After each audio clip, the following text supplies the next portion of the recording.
Hey, my name's Tad. Today I'm working on a Samsung DVM Eco. I'm going to talk for the next couple minutes about what I did and how I fixed this unit and what to look for. If you'd like to learn something about Samsung and know how to maybe diagnose this issue, then watch this. All right, so this is a bag with the part that I had to replace. This is basically a harness, and that right there is the actual problem. That is a sensor that sits on the dome of the compressor, and it measures the actual temperature. It's called an OLP. It's an overload protection sensor, so the compressor doesn't get too hot, because we know what happens when they get too hot. Viscosity of the oil breaks down and when the compressor's not lubricated. So anyways, guys, what do you look for when you have this issue? Error 320, error code E320. What do you do? So there are resistance charts that you have access to on Samsung DVMdownloads.com. You want to get those resistance charts, and there's a couple things that can cause error E320. Okay, so one of them is the charge.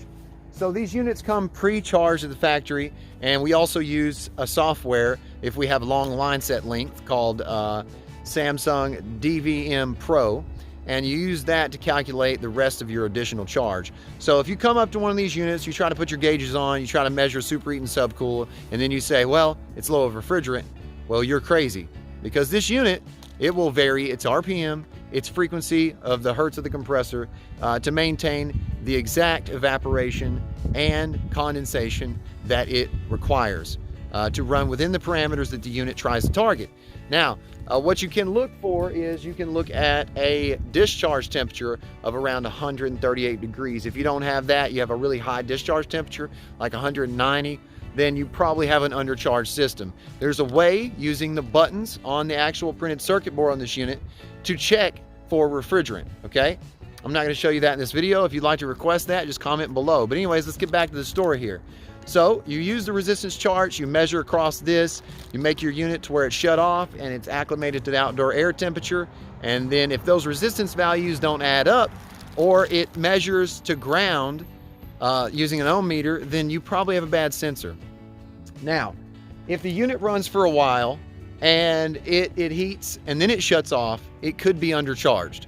But if you have a situation like mine where when I turn the unit on, it automatically throws the code, then it's a shorted sensor.